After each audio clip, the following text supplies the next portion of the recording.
पढ़ने वाले हैं घटना चक्र यूपीपीएससी पूर्वावलोकन के अंतर्गत बायोलॉजी से संबंधित सभी प्रश्नों को इस बुक में दिए गए अन्य टॉपिक से संबंधित वीडियोस देखने के लिए आप हमारे चैनल की प्लेलिस्ट में जाके वहां से बाकी की वीडियोस देख सकते हैं। जीव विज्ञान के अंतर्गत ये सभी टॉपिक है जिनसे संबंधित प्रश्नों को आज इसमें हम कवर करने वाले हैं। तो चलिए हम वीडियो शुरू करते हैं।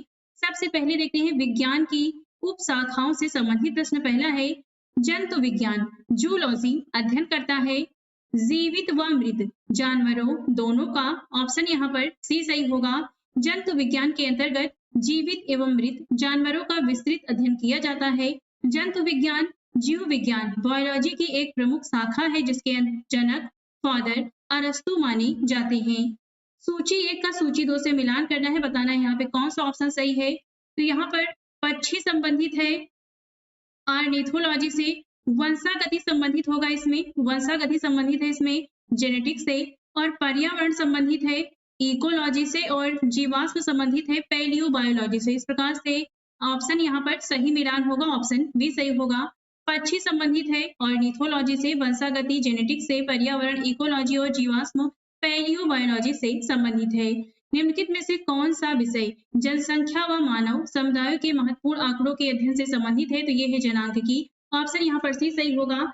जनांकिकी के अंतर्गत जनसंख्या एवं मानव समुदाय के समस्त निर्धारक तत्वों एवं आंकड़ों तथा उनके परिणामों का अध्ययन किया जाता है। इसके अंतर्गत जनसंख्या के आकार, क्षेत्रीय वितरण एवं बनावट, उसमें पाए जाने वाले परिवर्तन तथा परिवर्तन के उत्तरदायी कारणों जैसे जन्म दर, मृत्यु दर, क्षेत्रीय संचरण और सामाजिक गतिशीलता का अध्ययन किया जाता है। अर्थात इसके अंतर्गत जनसंख्या के गुणात्मक एवं परिणात्मक दोनों ही पक्षों का अध्ययन व विश्लेषण किया जाता है। एक तरफ खेती दी गई है, एक तरफ खेती के नामकरण है। इसका यहाँ पे मिलान करके बताना है कौन सा सही सुमेलित नहीं है। फूलों की खेती को कहते हैं फ्लोरिकल्चर, फसलों की खेती को एग्रोनॉमी, सब्जियों की खेती को हॉर्टिकल्चर नहीं कहते, फलों की खेती को पोमोलॉजी कहते हैं।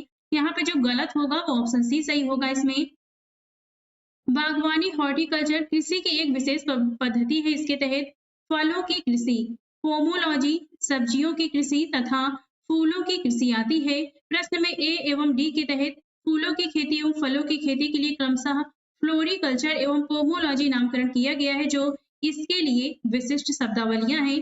विकल्प सी के अंतर्गत सब्जियों की खेती के लिए नामकरण हॉर्टिकल्चर किया गया है, जो इसकी बृहद श्रेणी की शब्दावली है। सब्जियों की खेती के लिए इसकी विशिष्ट शब्दावली ओलेरीकल्चर है। यदि सभी नामकरण विशिष्ट शब्दावली के रूप में ही सही माने जाए तो विकल्प सी सही सुमेलित नहीं होगा, क्योंकि यहाँ हॉर्टिकल्चर के स्थान पर ओलेरीकल्चर होना चाहिए। फसल एक बृहद शब्दावली है जिसके अंतर्गत सभी प्रकार की फसलें यथा खाद्यान्न, गैर खाद्यान्न, पशु आहार फसलें शामिल होंगी। फसलों की खेती के अंतर्गत फसल तथा इसके लिए प्रयुक्त मृदा भी शामिल होगी, अतः इसके लिए इसकी बृहद शब्दावली एग्रोनॉमी का नामकरण उचित है। तो यहाँ पर जो ऑप्शन सही होगा वो आंसर होगा इसमें सी। निम्नलिखित में से कौन सा सुमेलित नहीं है, बताना है। एपीकल्चर शहद की मक्खी से संबंधित है, सेरीकल्चर सिल्क वर्म से संबंधित है, पिसीकल्चर लाख कीड़े से नहीं बल्कि पिसीकल्चर मत्स्य पालन से संबंधित है, हॉर्टिकल्चर फूल से संबंधित है। यहाँ पर गलत ऑप्शन सी होगा। विटीकल्चर के द्वारा निम्नलिखित में से कौन एक उत्पादित होता है, तो ये है अंगूर। ऑप्शन यहाँ पर डी सही होगा। विटीकल्चर अंगूरों के उत्पादन एवं उनके अध्ययन से संबंधित विज्ञान की शाखा है। वर्मी कल्चर में प्रयुक्त वर्म होता है अर्थवर्म। ऑप्शन डी सही होगा। वर्मी कंपोस्ट को वर्मी कल्चर या केचुआ पालन भी कहते हैं। केचुओं के मल से तैयार खाद ही वर्मी कंपोस्ट कहलाती है। वृद्धावस्था एवं काल प्रभावन के विषय में ज्ञान प्राप्त करने की विधा को कहते हैं जेरोंटोलॉजी। ऑप्शन यहाँ पर भी सही होगा। जेरोंटोलॉजी वृद्धावस्था एवं काल प्रभावन के सामाजिक, मनोवैज्ञानिक तथा जैविक पहलुओं के अध्ययन की विद्या है। ऑन्कोलॉजी चिकित्सा विज्ञान की वह शाखा है जिसके अंतर्गत कैंसर से संबंधित ट्यूमर का अध्ययन किया जाता है। टेरोटोलॉजी शारीरिक विज्ञान में आने वाली असमानताओं का अध्ययन है। ऑर्निथोलॉजी जंतु विज्ञान की वह शाखा है जिसके तहत पक्षियों का अध्ययन किया जाता है। जीर्ण वृद्ध होने की प्रक्रिया के अध्ययन को कहते हैं जेरोंटोलॉजी। अस्थियों का अध्ययन विज्ञान की किस शाखा के अंतर्गत किया जाता है? ऑस्टियोलॉजी। ऑप्शन यहाँ पर ए सही होगा। ऑस्टियोलॉजी के अंतर्गत अस्थियों तथा हड्डियों का अध्ययन होता है। ओरोलॉजी के अंतर्गत पर्वतों का अध्ययन। सेरोलॉजी के अंतर्गत रुधिर सीरम का वैज्ञानिक अध्ययन होता है। और जियोलॉजी के तहत पृथ्वी की आंतरिक संरचना तथा उसमें पाए जाने वाले पदार्थों का अध्ययन किया जाता है। अब देखते हैं जैव विज्ञान से संबंधित प्रश्न। पहला है निम्नलिखित में से कौन सी गैस प्राचीन आदिम पृथ्वी के वायुमंडल से अनुपस्थित थी? तो ये थी ऑक्सीजन। ऑप्शन यहाँ पर सी सही होगा। प्रश्नगत विकल्पों में प्राचीन आदिम पृथ्वी के वायुमंडल में ऑक्सीजन गैस नगण्य या अनुपस्थित थी, जबकि मीथेन, अमोनिया, कार्बन डाइऑक्साइड आदि गैसें उपस्थित थी। पृथ्वी पर सबसे पुराना जीव कौन सा है? नील हरित शैवाल। ऑप्शन यहाँ पर ए सही होगा। पृथ्वी पर सबसे पुराना जीव नील हरित शैवाल है। ये ऐसे प्रथम जीव हैं जिन्होंने सूर्य के प्रकाश एवं जल के प्रयोग से भोजन का निर्माण करना प्रारंभ किया। इस प्रक्रिया से उत्पन्न हुई ऑक्सीजन गैस वायुमंडल में फैलने लगी, जो अन्य जीवों के विकास में सहायक हुई। विकास के उत्परिवर्तन सिद्धांत का प्रतिपादन किया था, तो ये किया था ह्यूगो डी व्रीज ने। ऑप्शन यहाँ पर डी सही होगा। विकास के उत्परिवर्तन सिद्धांत को हॉलैंड के पादप शास्त्री ह्यूगो डी व्रीज ने दिया। इनके अनुसार कई जाति की उत्पत्ति अचानक एक ही बार में होने वाली स्पष्ट तथा स्थायी वंशागत बड़ी विभिन्नताओं उत्परिवर्तनों के कारण होती है। जाति का पहला सदस्य जिसमें उत्परिवर्तित लक्षण दिखाई देता है उत्परिवर्ती कहलाता है। इन्होंने अपना प्रयोग सांध्य प्रिमरोज पर किया था। डायनासोर थे, तो ये मेसोजोइक सरीसृप थे। ऑप्शन यहाँ पर डी सही होगा।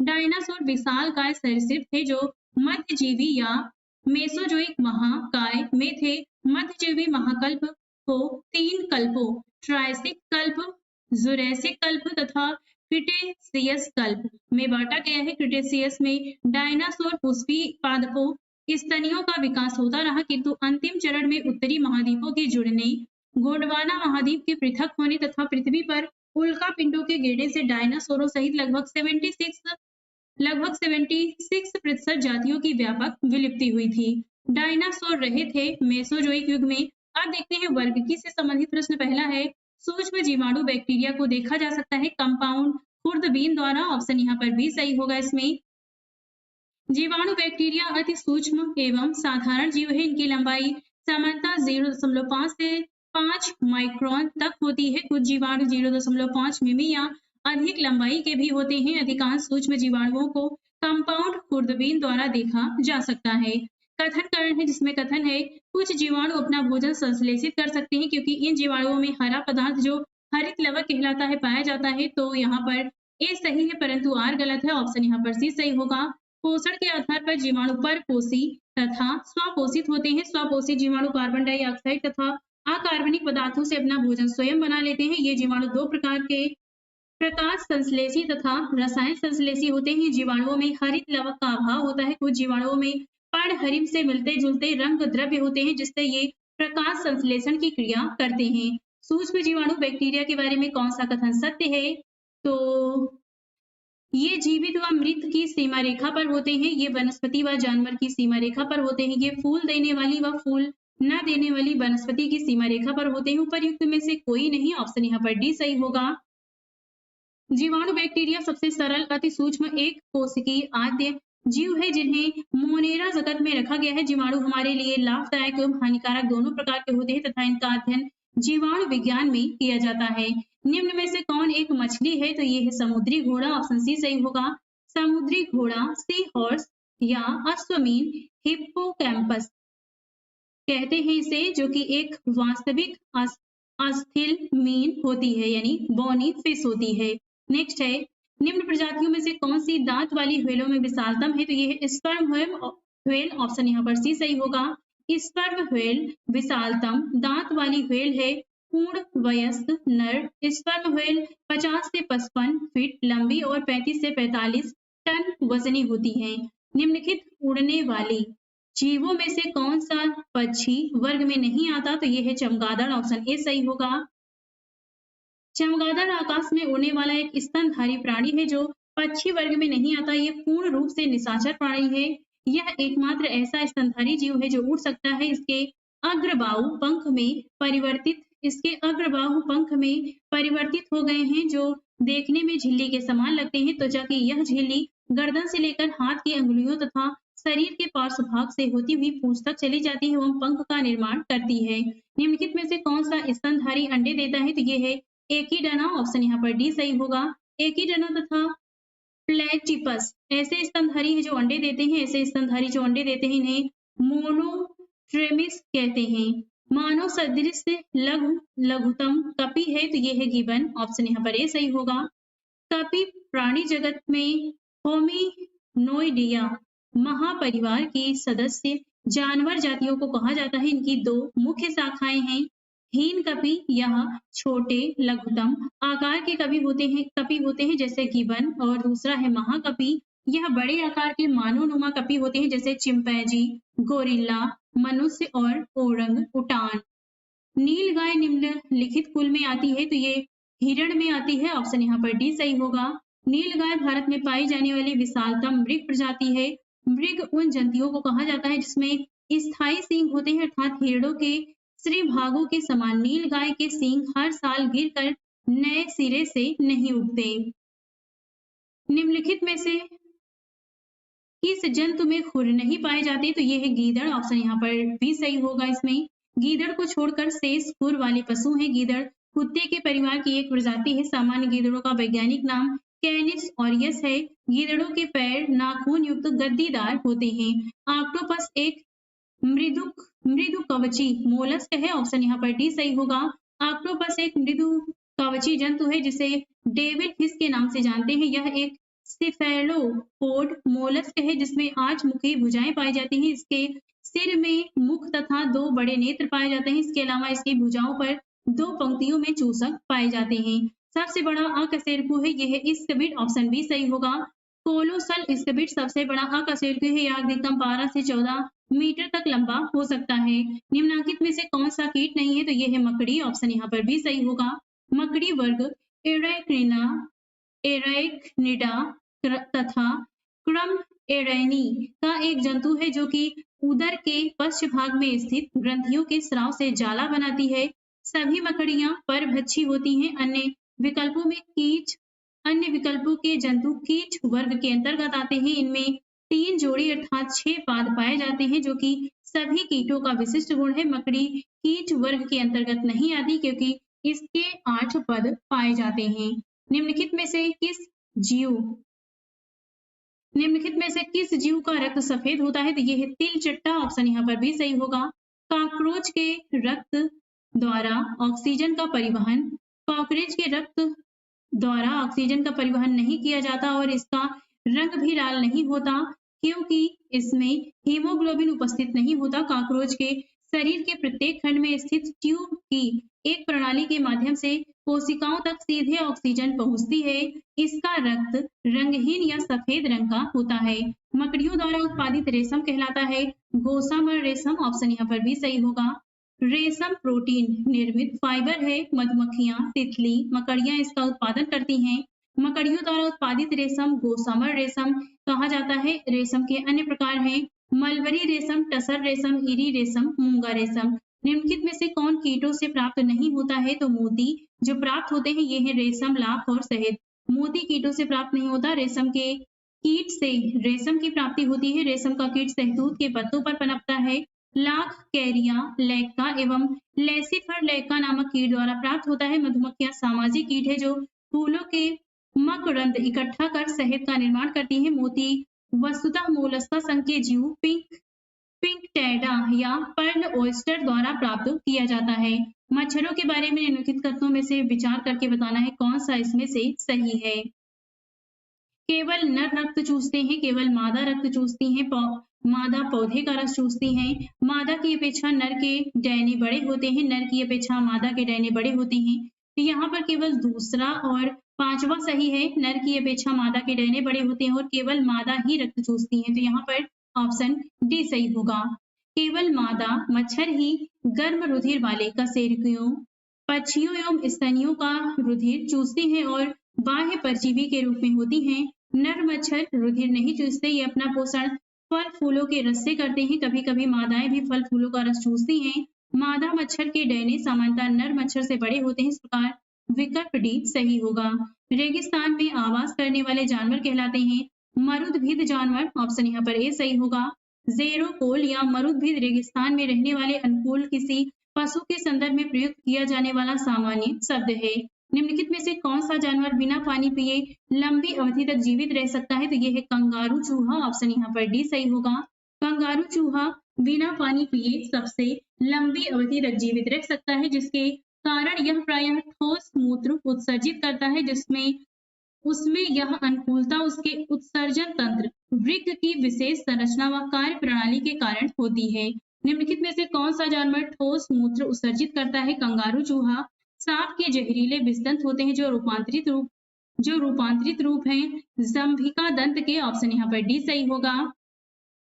विषैले सांपों में ऊपरी जबड़े की मैक्सिली हड्डियों के 1 से 3 जोड़ी, प्रायः एक जोड़ी बड़े व पीछे की ओर मुड़े विषदंत तालु से मुख ग्रासन गुहिका में उभरे रहते हैं। यह मैक्सिलरी दंत जंभिका दंत ऊपरी जबड़े में ही स्थित विष ग्रंथियों से संबद्ध होते हैं। निम्नलिखित में बताना है कौन सा सही सुमेलित नहीं है। ईस्ट किण्वन, कैसीन दुग्ध प्रोटीन, एलोरा आवृतबीजी पौधा है। घटपर्णी परजीवी आवृतबीजी नहीं होता, यहाँ पर जो डी है ये गलत होगा। घटपर्णी या नेपेंथीस का पौधा परजीवी नहीं बल्कि प्रकाश संश्लेषण की क्रिया द्वारा अपना भोजन बनाने में सक्षम होता है। यह प्रायः ऐसे स्थान पर उगता है जहाँ की मृदा में नाइट्रोजन की कमी होती है, जिसकी पूर्ति वह कीटों को पचाकर करता है। बाकी सभी सही हैं। निम्नलिखित में से बताना है कौन सा सही सुमेलित नहीं है। अमरवेल तना परजीवी है। चंदन जड़ परजीवी है। ऑर्किड अधिपादप एपीफाइड है। घटपर्णी जलोद्भिद नहीं है, यहाँ पर जो डी है ये गलत होगा। घटपर्णी नेपेंथिस कुल का कीटभक्षी पौधा है। ये पौधे मुख्यतः शाक होते हैं और दलदली या अधिक नम स्थानों पर उगते हैं। जलोद्भिद से आशय अंशतः अथवा पूर्णतः जल निमग्न पौधे से है। इस प्रकार के पादप जलीय पर्यावरण में रहने एवं विकसित होने के लिए अनुकूलित होते हैं। चंदन आंशिक मूल परजीवी, अमरवेल तना परजीवी तथा ऑर्किड अधिपादप एपीफाइट होता है। निम्नलिखित में से कौन एक कीटभक्षी पौधा है? तो ये है नेपेंथिस। ऑप्शन यहाँ पर डी सही होगा। निक्टेंथिस एक पुष्पी पौधा है। नीलुम्बो एक जलीय पौधा है। एकोटियाना एक साकी पौधा है और नेपेंथिस एक मांसाहारी कीटभक्षी पौधा है। नेपेंथिस खासियाना घटपर्णी नामक दुर्लभ एवं आपाती पौधा पाया जाता है मेघालय में। ऑप्शन यहाँ पर सी सही होगा। नेपेंथिस खासियाना घटपर्णी भारत के मेघालय राज्य के गारो खासी एवं जयंतिया पहाड़ी क्षेत्र में पाया जाता है। फलों का वह प्रकार जिसमें लीची को रखा जा सकता है वह है ड्रूप। ऑप्शन यहाँ पर ए सही होगा। लीची एक उष्णकटिबंधीय फल है। यह सोपबेरी परिवार का सदस्य है। यह एक प्रकार का ड्रूप है। ड्रूप ऐसे फल को कहते हैं जिसके बाहरी छिलके और गूदे के अंदर एक सख्त गुठली हो। पौधे के कौन से भाग से हल्दी प्राप्त होती है? तना। ऑप्शन यहाँ पर डी सही होगा। पौधे के तने के भाग से हल्दी प्राप्त किया जाता है। हल्दी टर्मरिक के पौधे का खाने लायक हिस्सा प्रकंद है, जो कि एक अंतःभौमिक रूपांतरित तने का एक प्रकार है। हल्दी भूमिगत तने का उदाहरण है जिसे कहते हैं राइजोम। ऑप्शन डी सही होगा। वनस्पति विज्ञान में प्रकंद राइजोम से तात्पर्य अंतःभूमिक पौधे के तने से है, जो सामान्यतः भूमि के अंदर पाया जाता है। यह प्रायः अपनी जड़ों और गांठों द्वारा भूमि से बाहर निकलता है। अदरक, हल्दी इत्यादि प्रकंद के उदाहरण हैं। निम्न अधोभूमि उत्पादित सब्जियों में से कौन से एक रूपांतरित जड़ है? तो यह है शकरकंद। ऑप्शन बी सही होगा। शकरकंद कॉन्वॉल्वुलेसी कुल का एक वर्षीय पौधा है, पर यह अनुकूल परिस्थितियों में बहुवर्षीय सा व्यवहार कर सकता है। यह एक सपुष्पक पौधा है। इसकी रूपांतरित जड़ की उत्पत्ति तने की पर्व संधियों से होती है, जो जमीन के अंदर प्रवेश कर फूल जाती है। तो यहाँ पर जो सही ऑप्शन होगा वो होगा बी। निम्नलिखित पादपों में से किसका संग्रह अंग तना नहीं है? तो ये है शकरकंद का। ऑप्शन डी सही होगा। गन्ना, आलू एवं अदरक तने का रूपांतरण है, अर्थात इनका संग्रह अंग तना है, जबकि शकरकंद का संग्रह अंग जड़ कुंभी रूप है। यह मूलांकुर से विकसित होता है। निम्न में से कौन सा तना है? तो ये है अदरक। ऑप्शन बी सही होगा। अदरक तने का रूपांतरण है, अर्थात इसका संग्रह अंग तना है, जबकि सलजम, गाजर एवं शकरकंद जड़ों की श्रेणी में आते हैं। नीचे यहाँ पर युग्म दिए गए हैं, बताना है कौन सा इसमें सही सुमेलित नहीं है। अदरक प्रकंद होता है। प्याज मांसल पर्ण है। नारियल भ्रूण पोष है। ये जो आलू है ये मूल नहीं है। आलू का खाने वाला भाग कंद रूपांतरित तना होता है, न कि मूल। बाकी सभी यहाँ पर सही हैं। आलू का खाने आलू का खाने आलू का कौन सा भाग खाने योग्य होता है? तो ये है तना। माइकोराजा माइकोराइजा एक सहजीवी संबंध है कवक और पौधे के मध्य। ऑप्शन सी सही होगा। कवक मूल या माइकोराइजा कवकों तथा उच्चतर पादपों की जड़ों के मध्य उपयोगी प्रकार्यक साहचर्य है, जिससे वे एक दूसरे से लाभान्वित होते रहते हैं। इसमें कवक फंगस मृदा से खनिज लवण तथा जल को सोखकर उच्च स्तरीय पादपों को पहुंचाता है, जबकि उच्च स्तरीय पौधा बदले में भोज्य पदार्थ तैयार कर कवक को उपलब्ध कराता है। लौंग है तो बंद कलियां। ऑप्शन यहाँ पर सी सही होगा। लौंग बंद कलियां या पुष्प कलिका है, जिनका उपयोग मसालों, औषधियों, भोज्य पदार्थ इत्यादि में किया जाता है। लौंग के पौधे का वनस्पतिक नाम साइजिजियम एरोमेजिकम है, जो कि कुल मिर्टेसी के अंतर्गत आता है। निम्नलिखित में से कौन सी एक पुष्प कलिका होती है? लौंग। लौंग है सूखे फूल होते हैं। निम्नलिखित में से बताना है कौन सा एक सही सुमेलित नहीं है? अदरक राइजोम होता है, केसर बीज नहीं होता है, अफीम अफीम की डूडी होता है और सन तना होता है। केसर एक मसाला है जिसे सैफ्रॉन क्रोकस के पुष्प वर्तिका तथा वर्तिकाग्र से प्राप्त किया जाता है। तो यहाँ पर भी गलत होगा। इस पौधे का वनस्पतिक नाम क्रोकस सैटाइवस है, जो कि इरिडेसी कुल के अंतर्गत आता है। केसर क्रोकस सैटाइवस फूल के स्तरी भाग से प्राप्त किया जाता है, जो बीज बनाने वाला भाग होता है। केसर होता है सूखा मिश्रण फूल के बीज बनाने वाले भागों का।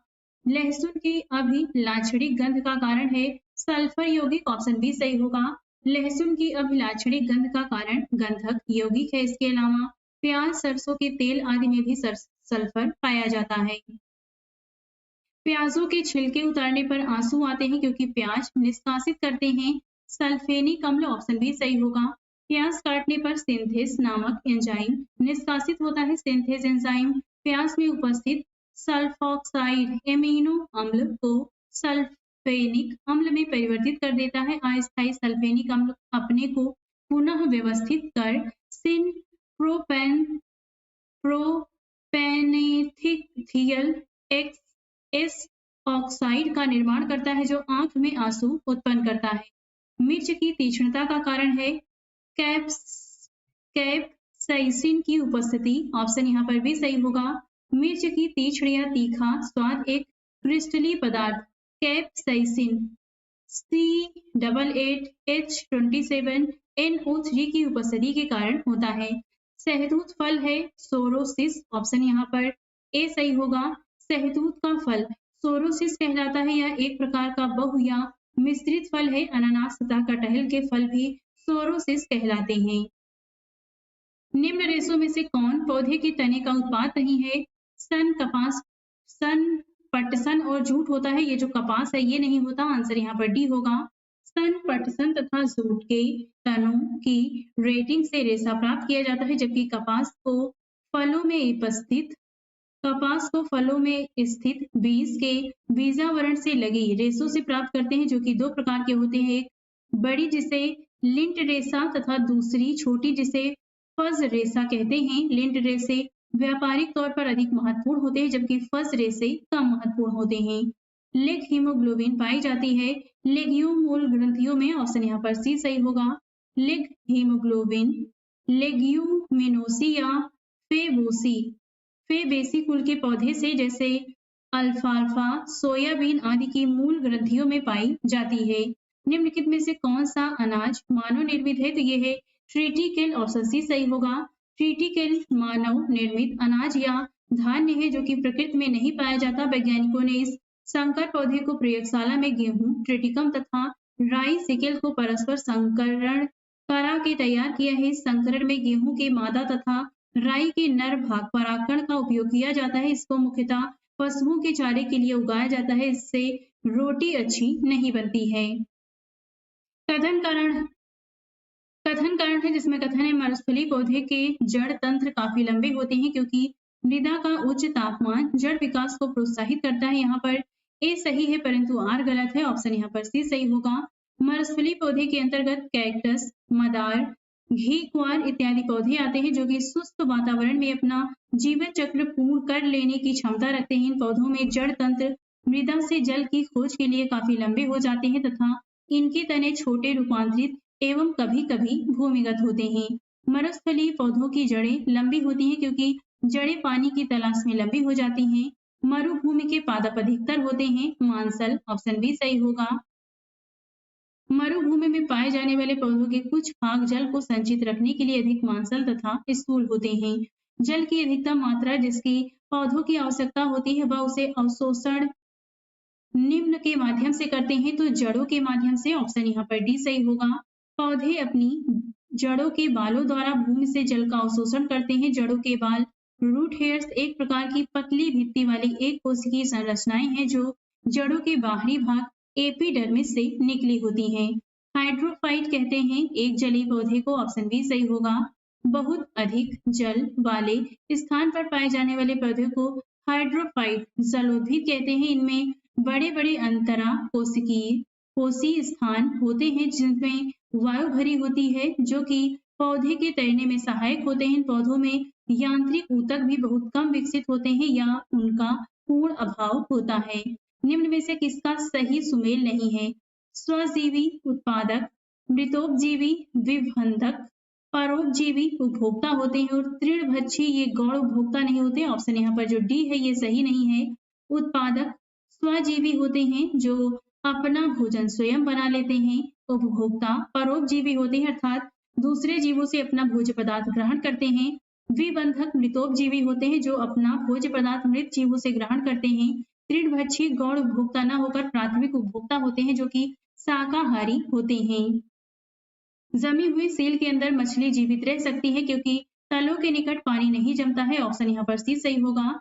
सर्दियों के मौसम में जब बाहरी तापमान जल के हिमांक बिंदु से कम हो जाता है तब झीलों तथा नदियां जम जाती हैं, परंतु इस दशा में झील या नदी की केवल ऊपरी परत ही जमती है। ऊपरी परत के नीचे जल अपने तरल रूप में ही विद्यमान होता है, इसलिए मछलियां तथा अन्य जलीय प्राणी जमी हुई झीलों में भी जीवित रह सकते हैं। सेब के फल में लाली का कारण है एंथोसाइनिन। ऑप्शन ए सही होगा। सेब के फल में लाली का कारण एंथोसाइनिन नामक वर्डी लवक है। लाल नारंगी रंग के वर्णक जैसे कैरोटीन गाजर में एवं लाइकोपिन टमाटर में तथा पीले रंग के वर्णक जैसे हल्दी में ज़ैंथोफिल एवं चुकंदर में विटरनिन होते हैं। किसके कारण टमाटर का रंग लाल होता है? लाइकोपिन के कारण। पपीते में पीले रंग का कारण है कैरिका ज़ैंथिन। ऑप्शन यहाँ पर सी सही होगा। पपीता का वनस्पतिक नाम कैरिका पपाया है। इसमें कैरोटीन प्रचुर मात्रा में पाया जाता है जो कि विटामिन ए का प्रीकर्सर होता है। इसमें उपस्थित पपैन एंजाइम प्रोटीन के पाचन में सहायक होता है। पपीते में उपस्थित कैरिका ज़ैंथिन वर्णक के कारण इसका रंग पीला होता है। खमीर एक उदाहरण है कवक का। ऑप्शन बी सही होगा। खमीर एक कोशिकी सूक्ष्म जीव है। यह शर्करा युक्त कार्बनिक पदार्थों में बहुतायत से पाया जाने वाला विशेष प्रकार का कवक है। रसेदार सब्जी में प्रयोग होने वाला मशरूम होता है कवक। ऑप्शन ए सही है। मशरूम फफूंद अर्थात कवक होते हैं। ये पर्ण हरिम रहित तथा संवहन ऊतक रहित होते हैं जो कि भोजन के लिए दूसरे पर निर्भर रहते हैं। मशरूम बेसिडियो माइसेटिस कुल का एक सदस्य है। कपास का प्रमुख घटक होता है सेलुलोज। ऑप्शन सी सही होगा। कपास का प्रमुख रासायनिक घटक सेलुलोज है जिसकी मात्रा 91 से 94% होती है। इसमें जल लगभग 6 से 8% तथा सूक्ष्म मात्रा में वसा, प्रोटीन, प्रोटोप्लाज्म, खनिज लवण इत्यादि पाए जाते हैं। नोस्कापिन किससे प्राप्त होता है? पोस्ता पॉपी से। ऑप्शन ए सही होगा। चिकित्सीय दृष्टि से महत्वपूर्ण नोस्कापिन पोस्ता से प्राप्त होता है। हेरोइन प्राप्त होती है अफीम पोस्ता से। ऑप्शन बी सही होगा। हेरोइन अफीम पोस्ता से प्राप्त की जाती है। यह सफेद रंग का पाउडर है जो अफीम पोस्ता से प्राप्त मॉर्फिन के संश्लेषण से बनाया जाता है। अफीम प्राप्त किया जाता है बिना पके फल के लेटेक्स से। ऑप्शन सी सही होगा। अफीम के पौधे के दूध को सुखाकर बनाया गया पदार्थ है। अफीम का दूध निकालने के लिए उसके कच्चे अपरिपक्व फल में एक चीरा लगाया जाता है जिससे इसका दूध निकलने लगता है जो निकलकर सूख जाता है। अफीम का मुख्य अवयव है मॉर्फिन। ऑप्शन ए सही होगा। पेपेवर सोमनीफेरम पैपेवरेसी कुल का प्रमुख पौधा है। इसके अपरिपक्व फल के दूधिये लेटेक्स से अफीम अर्थात ओपियम प्राप्त होती है। अफीम से अनेक एल्कलॉइड जैसे मॉर्फिन, कोडीन, पैपेवरीन आदि प्राप्त किए जाते हैं। अफीम में मुख्यतः मॉर्फिन नामक एल्कोलाइड पाया जाता है। अफीम अनेक औषधियों में शांतिकर के रूप में प्रयुक्त की जाती है। अफीम की लत हानिकारक होती है। अब देखते हैं कोशिका से संबंधित प्रश्न। पहला है पादप कोशिका जंतु कोशिका से किस प्रकार भिन्न होती है? कोशिका भित्ति से। ऑप्शन यहाँ पर भी सही होगा।